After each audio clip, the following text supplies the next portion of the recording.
Quero pedir sua atenção concentrada nessas palavras escritas pelo reverendo Edvard Bones no século passado, um homem que escreveu preciosos livros sobre oração. O Espírito nos ajuda em nossa fraqueza, pois não sabemos como orar, mas o próprio Espírito intercede por nós. Romanos 8, 26. Este texto é muito rico e vital, e precisa ser citado. Paciência, esperança e espera nos ajudam na oração. Mas o maior e mais divino de todos os auxílios é o Espírito Santo. Ele se ocupa das coisas para nós. Nós somos sombrios e confusos, ignorantes e fracos em muitas coisas. Aliás, em quase todas as coisas e aquilo que pertence à vida celestial. Especialmente falhamos no simples serviço da oração. Há um deveria em nós, uma obrigação, uma necessidade de orar, uma necessidade espiritual sobre nós do tipo mais absoluto e imperativo, mas nós, embora sentindo a obrigação, muitas vezes não temos capacidade para cumpri-la. O Espírito Santo nos ajuda nas nossas fraquezas, dá sabedoria à nossa ignorância, torna a ignorância em sabedoria e transforma nossa fraqueza em força. O próprio Espírito faz essas coisas. Ele ajuda e nos firma enquanto lutamos e nos esforçamos. Ele acrescenta sua sabedoria à nossa ignorância e dá força à nossa fraqueza. Ele implora por nós e em nós. Ele estimula, ilumina e inspira nossas orações. Ele dita e eleva os assuntos das nossas orações e inspira as palavras e os sentimentos de nossos corações. Ele opera poderosamente em nós, para que nós possamos orar poderosamente. Ele nos capacita a orar sempre e sempre, de acordo com a vontade de Deus. Amém. Precisamos deste espírito de sabedoria e de graça.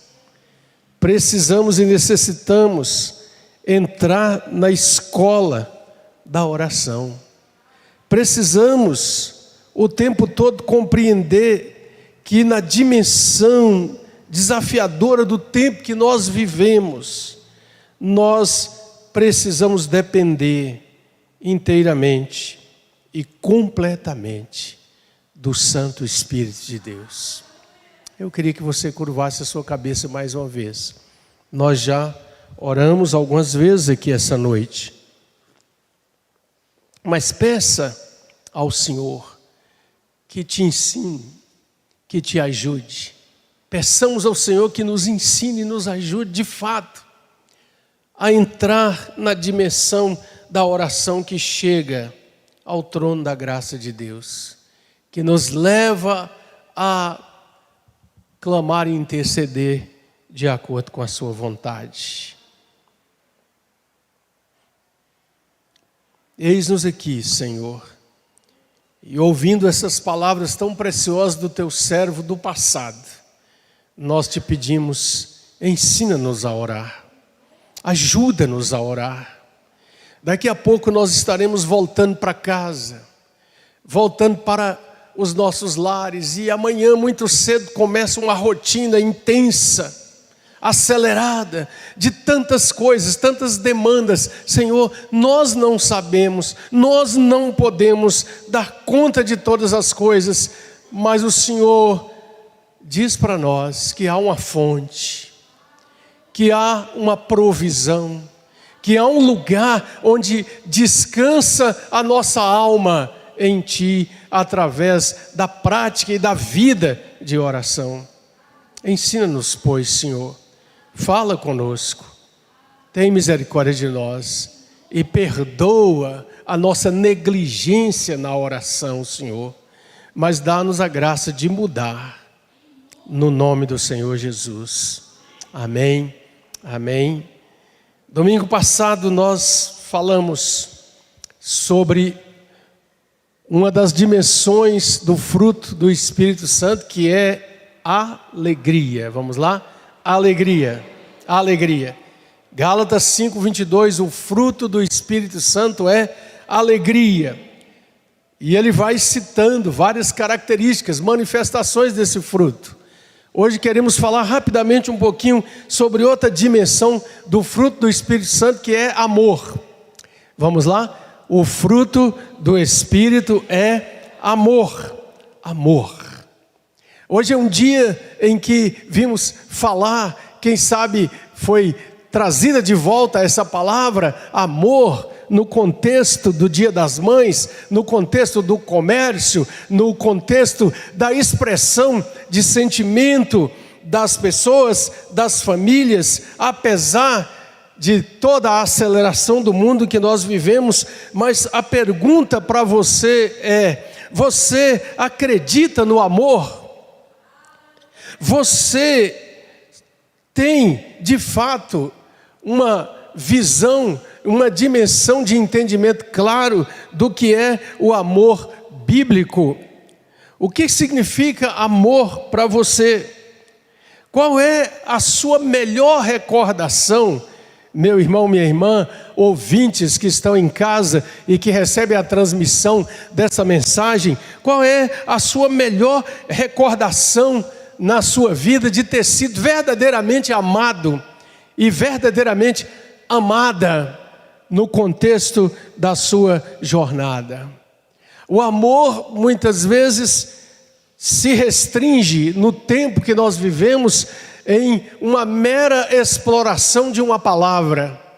Programas de televisão, enquetes, entrevistas, programas de perguntas de especialistas, e as pessoas vão dizendo o que pensam sobre amor, sempre numa visão distorcida das aspirações deste mundo. Anos atrás, fiquei bem perplexo e triste ao receber uma notícia através dos nossos telejornais de um executivo do Rio de Janeiro que tinha um emprego, uma colocação muito boa numa empresa multinacional, um salário daqueles realmente cobiçados.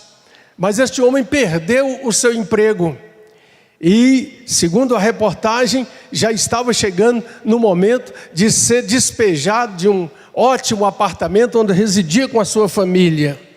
Naquela noite, ele fez um artifício para que gás venenoso entrasse no quarto das duas filhas e da esposa, e depois ele próprio se suicidou. Toda a família foi destruída naquela noite. E alguns diziam: esse homem amou tanto que não queria que a sua família voltasse para um padrão de vida ruim ou sem perspectivas. Será que uma atitude tão desesperada como essa pode ser chamada de amor? Amor que é fruto do Espírito Santo, no contexto da palavra de Deus, é algo muito mais profundo, muito mais expressivo. E eu queria que você abrisse a palavra na primeira carta de João, no capítulo 4, Lá no finalzinho do Novo Testamento, não é o Evangelho de João, mas as cartas do apóstolo João, o apóstolo do amor.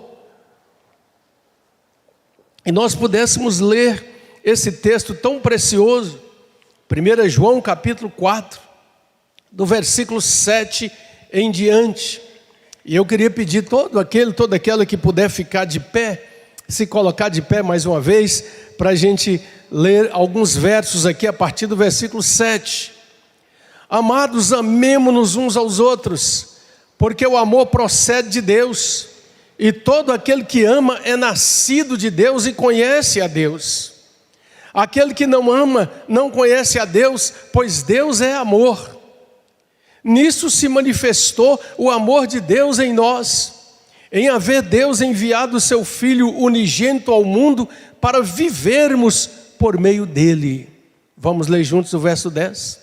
Nisto consiste o amor, não em que nós tenhamos amado a Deus, mas em que Ele nos amou e enviou o seu Filho como propiciação pelos nossos pecados. Amados, se Deus de tal maneira nos amou, devemos nós também amar uns aos outros. Ninguém jamais viu a Deus. Se amarmos uns aos outros, Deus permanece em nós e o seu amor em nós é aperfeiçoado. Nisto conhecemos que permanecemos nele e ele em nós, em que nos deu do seu Espírito.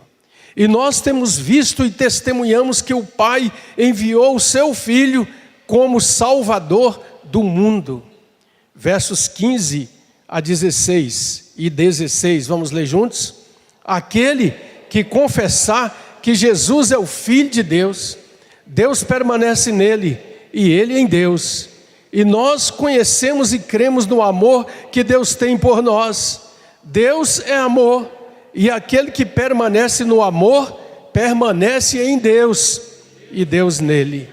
Nisto é, em nós aperfeiçoado o amor, para que no dia do juízo mantenhamos confiança, pois segundo ele é, também nós somos neste mundo. Verso 18, todos juntos. No amor não existe medo. Antes, o perfeito amor lança fora o medo. Ora, o medo produz tormento. Logo, aquele que teme não é aperfeiçoado no amor. Nós amamos porque Ele nos amou primeiro. Nós amamos porque Ele nos amou primeiro. Se alguém disser amo a Deus e odiar seu irmão, é mentiroso. Pois aquele que não ama seu irmão, a quem vê, não pode amar a Deus a quem não vê. Ora, temos da parte dele este mandamento, que é aquele que ama a Deus, ame também ao seu irmão. Palavra do nosso Deus. Amém? Pode se assentar, mantenha o texto aberto neste capítulo tão precioso e tão maravilhoso. Nós, como crentes em Jesus Cristo, somos chamados a ser pessoas que raciocinam, que pensam. Já falamos aqui de outras vezes sobre estes dons que Deus concedeu à sua igreja e ao seu povo. E um deles é a mente iluminada na compreensão da verdade de Deus, que nos leva de fato à essência de todas as coisas na nossa jornada nesse mundo.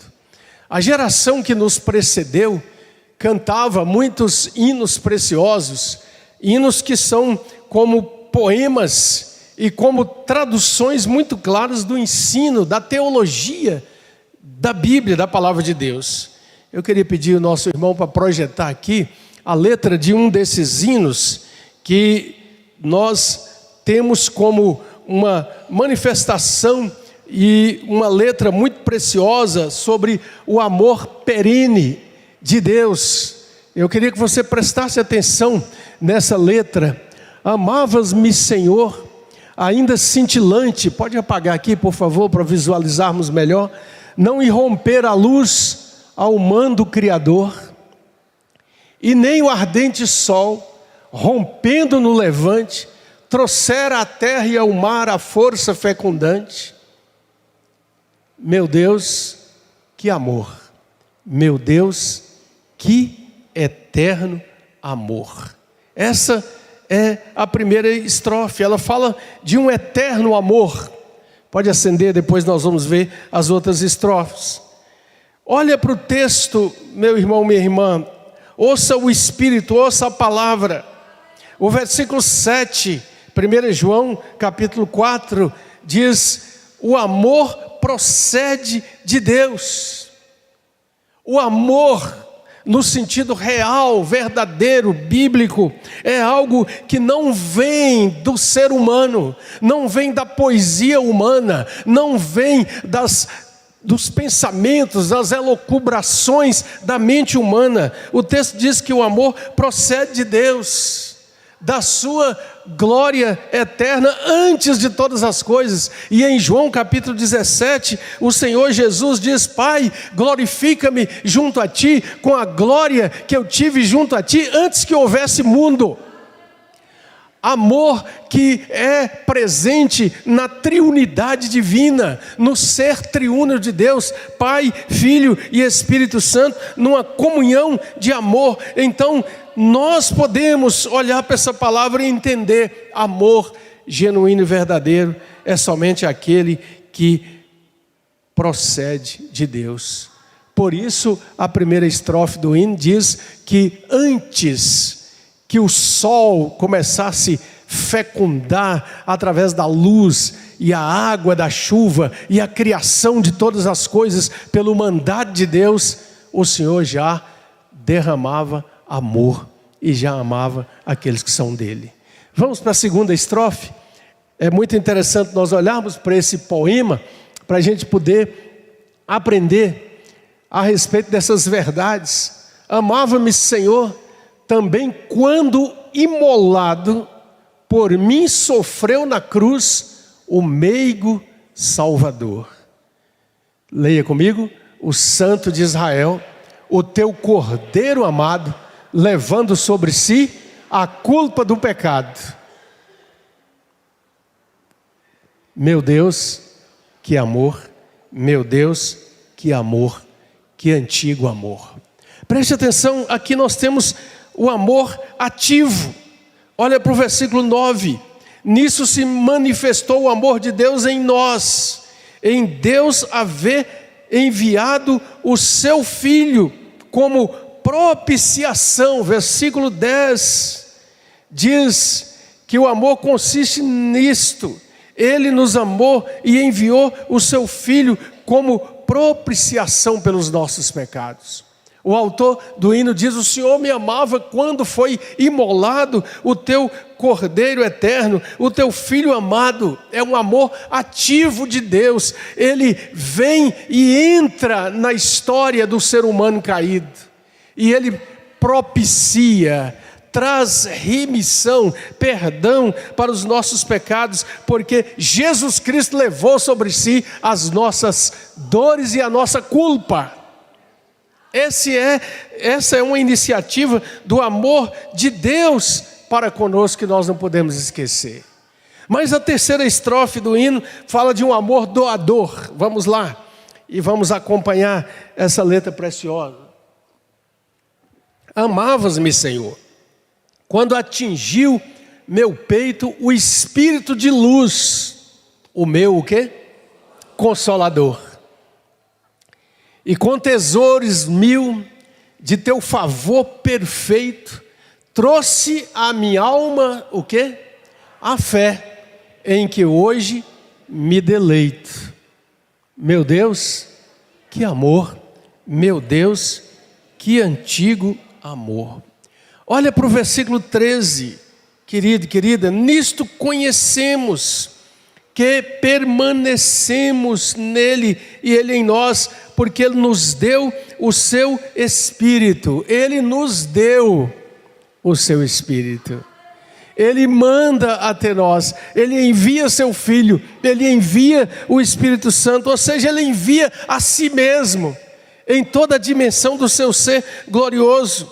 E é por isso que no verso 14, João, recebendo essa revelação de Deus sobre o amor, diz para nós: nós temos visto e testemunhamos que o Pai enviou o seu Filho como Salvador do mundo. Esta é a essência gloriosa da mensagem cristã. O Deus vivo, o Deus eterno, o Criador e sustentador de todas as coisas, Ele entra na nossa história, Ele envia o seu Filho e através da cruz, Ele realiza a propiciação satisfatória da justiça de Deus, para que eu e você, por amor, possamos experimentar o perdão. Mas a última estrofe nos fala de um amor imutável. Vamos ver, amor imutável. E sempre me amarás. Leia comigo, e sempre me amarás. Porque jamais inferno ou mundo poderão ao teu querer se opor. Ao teu decreto, ó Deus, ao teu decreto eterno, ao teu amor, ó Pai, ao teu amor superno. Meu Deus, que amor, é sempre e todo amor. Ah, meu amado irmão, minha amada irmã, essa mensagem é maravilhosa. Ele é um amor imutável. Não há por que duvidarmos de que Ele nos amará até a eternidade futura, porque já nos amou desde a eternidade passada. João capítulo 13 diz alguma coisa maravilhosa, quando descreve aquela cena antes da ida para o jardim, da prisão e da crucificação do Senhor. João diz assim: e Jesus, o Senhor, tendo amado os seus neste mundo, amou-os até o fim. E aí ele toma a bacia e a toalha e começa a lavar os pés dos apóstolos. Olha para o texto de João, 1 João capítulo 4, diz aqui no versículo 15, que aquele que confessar que Jesus é o Filho de Deus, permanece nele e ele em Deus. No versículo 16, diz que nós conhecemos e cremos no amor que Deus tem por nós. Deus é amor e aquele que permanece no amor, permanece em Deus e Deus nele. E o versículo 17 diz que naquele dia, o amor que é aperfeiçoado em nós, nos traz confiança para aquele dia. Esse é amor genuíno, amor que procede de Deus, amor que sustenta a nossa vida e que tira o sentimento da dúvida. Em todos os relacionamentos humanos, nós sabemos que há tanta tendência à negação, à traição, à interrupção daquilo que parecia tão certo, tão profundo, tão consistente. Conhecemos tantas histórias a respeito do amor que acaba, do amor que se interrompe, do amor que lança fora e que despreza nos relacionamentos humanos. É por isso que nós precisamos olhar para a palavra de Deus e entender que só em Deus nós temos a garantia de um amor imutável, que permanece até o fim. Diga: o fruto do Espírito é o amor. Mais uma vez, o fruto do Espírito é o amor. Aqueles que sabem, que vivem, que creem no amor eterno, no amor ativo, no amor doador e no amor imutável, vão expressando na vida fruto precioso desse amor. Sabe, aquelas velhas árvores, você sabe que é diferente uma jabuticaba de uma árvore de 2, 3 anos e aquela de uma árvore que tem mais de 15 anos.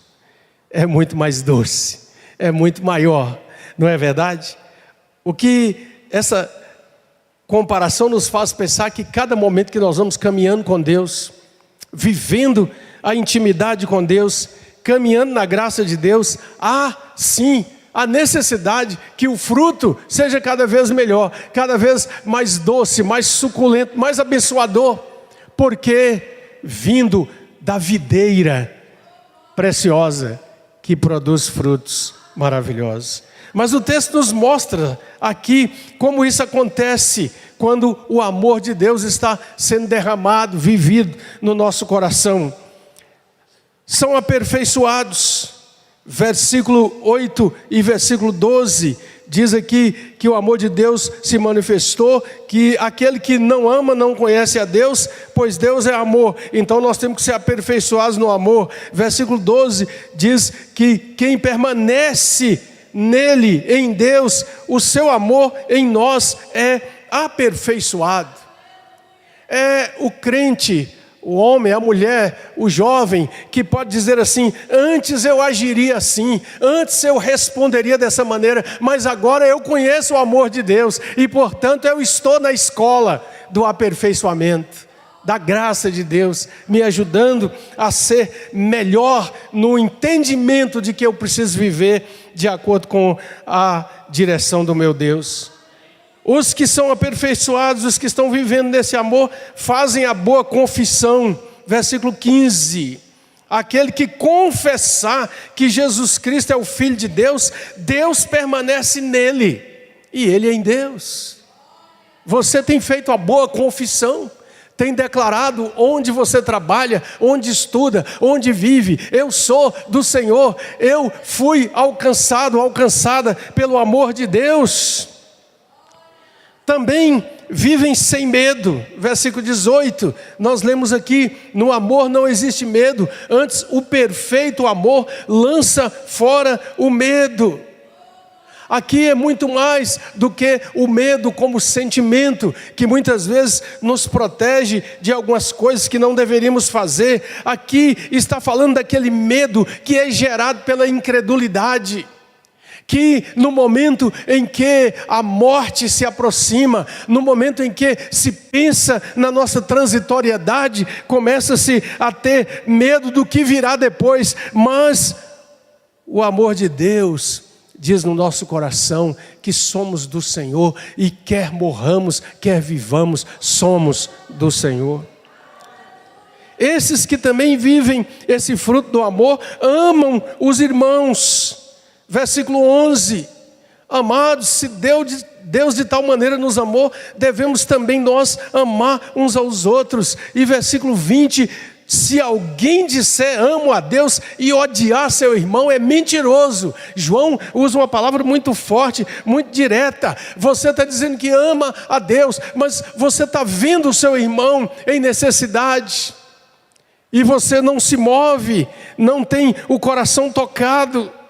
Aqueles que conhecem e vivem a realidade do amor de Deus sempre entendem que pessoas são mais importantes que coisas, e olham para as pessoas com o olhar perdoador de Deus, e entendem que se Ele em Cristo nos perdoou, nós também precisamos perdoar uns aos outros. Outra coisa que esse texto diz é que aqueles que entendem essa dimensão do amor de Deus permanecem no amor. Versículo 16, conhecemos e cremos no amor que Deus tem por nós. Deus é amor, e aquele que permanece no amor permanece em Deus e Deus nele. Deus providenciou no seu amor uma estrutura capaz de nos abençoar e nos ajudar a crescer na comunhão do amor. Então nós precisamos de ação, nós precisamos de alimento, nós precisamos de comunhão, e para isso Deus estabeleceu a sua igreja. O presbítero Frank falou algo aqui muito importante, muito necessário. Nós precisamos, na comunhão da igreja, exercer esse amor, abrir o nosso coração para receber e dar amor, e compreender que o amor se consiste de fato, como diz o versículo 10. Em que consiste o amor? O amor consiste não em que nós tenhamos amado a Deus, mas em que Ele nos amou. Ele veio até nós. Ele teve misericórdia de mim, de você.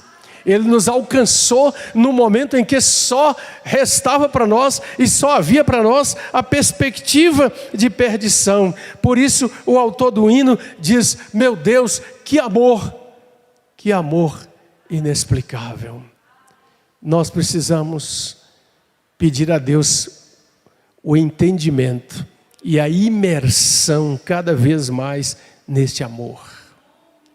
Vivemos um tempo, como disse no início, onde nós encontramos tantas palavras para descrever amor no sentido de possessão, no sentido de domínio do outro, no sentido de exploração do outro, no sentido do uso desregrado dos sentidos do corpo para buscar, quem sabe, uma gotinha de felicidade, de emoção. E nós vemos as pessoas absolutamente vivendo como que pendente sob um abismo, numa corda bamba, sempre com medo, porque se eu estou bem agora, estou recebendo consideração agora, e amanhã como vai ser? Você e eu não podemos colocar a esperança do nosso coração e a estabilidade da nossa vida nos lugares onde não há nenhuma estabilidade, no pântano lodoso da maldade humana, da dependência das coisas que são fruto da carne e do coração do ser humano. Nós precisamos estar firmados em Deus. Nenhuma coisa pode ocupar o lugar de Deus na nossa vida. Já disse aqui que eu gosto de olhar às vezes frases que as pessoas colocam no carro. Minha filha, minha vida, minha família, minha vida, meu tesouro. Não, Deus nos dá preciosas coisas aqui, relacionamentos, família, mas nem a esposa, nem o marido, nem o filho, nem o pai, ninguém pode ocupar o lugar de Deus na nossa vida, porque Ele é a única fonte que nos mantém e que aponta para nós o seu grande propósito de nos conduzir a Cristo Jesus. Aqui nós aprendemos esse texto maravilhoso. Verso 9, tem uma expressão aí tremenda no finalzinho do versículo. Nisso se manifestou o amor de Deus em nós, em haver Deus enviado o seu Filho unigênito ao mundo. Para quê? Para vivermos por meio dele. A vida cristã é a vida em Cristo. Em Cristo, por Cristo, para Cristo. Nós nele encontramos a realidade que alimenta a nossa alma, o pão vivo que desceu do céu, aquele que jamais nos decepciona, aquele que nos ama e que está conosco, aquele que nos conduz nesta vida e nos receberá um dia na sua glória, dizendo: bem-estar, servo bom e fiel, serva boa e fiel. O fruto do Espírito é amor, amor genuíno. Se você tem estado carente desse amor, se você tem estado decepcionado, decepcionada com tantas promessas de amor que você recebeu e que falharam terrivelmente depois, experimente lançar-se nos braços amorosos de Deus, recebendo o seu amor, entregando-se a Cristo Jesus como Senhor e Salvador, dizendo a Ele: Senhor, sê Tu o meu Salvador, sê Tu o Senhor da minha vida, e experimentará a gloriosa certeza de viver o amor que é eterno, que é ativo, que é doador e que é imutável. O amor de Deus. Vamos ficar de pé, vamos cantar esse hino. É um hino dos mais antigos, muito precioso, que nós não podemos perder essa expressão tão maravilhosa, essa declaração tão preciosa do grande, eterno, precioso e glorioso amor do nosso Deus, sempre presente, sempre atuante e sempre real.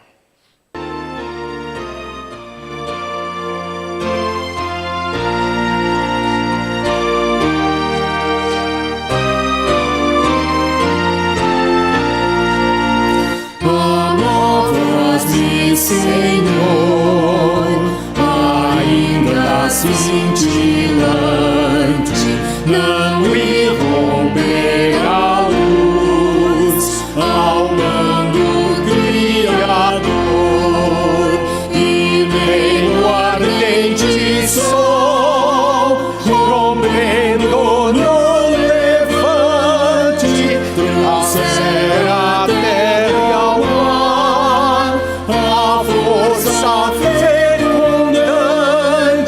Meu Deus, que amor, meu Deus, que eterno amor.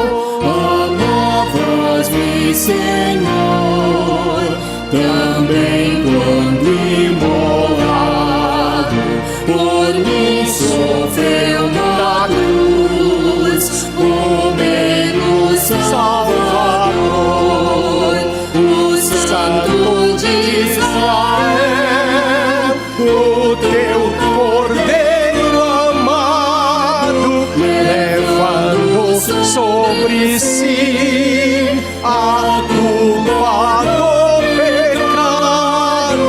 Meu Deus, que amor, meu Deus, que antigo amor.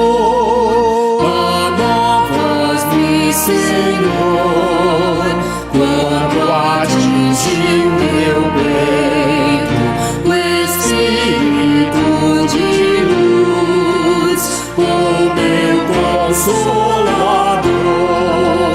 e com tesouros mil de teu amor perfeito, trouxe a minha alma fé, em que hoje me deleito. Meu Deus, que amor, meu Deus, que antigo amor.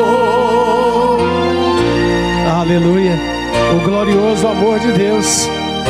Com amor eterno eu te amei, disse o profeta em nome do Senhor. E sempre me amarás, porque jamais inferno o mundo poderão ao teu querer se opor, ao teu decreto, ó Deus, ao teu decreto eterno, ao teu amor, ó Pai, ao teu amor superno.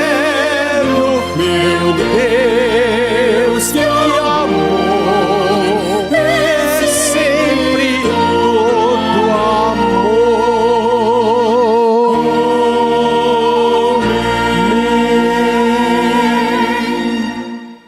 Feche os seus olhos, levanta sua mão direita.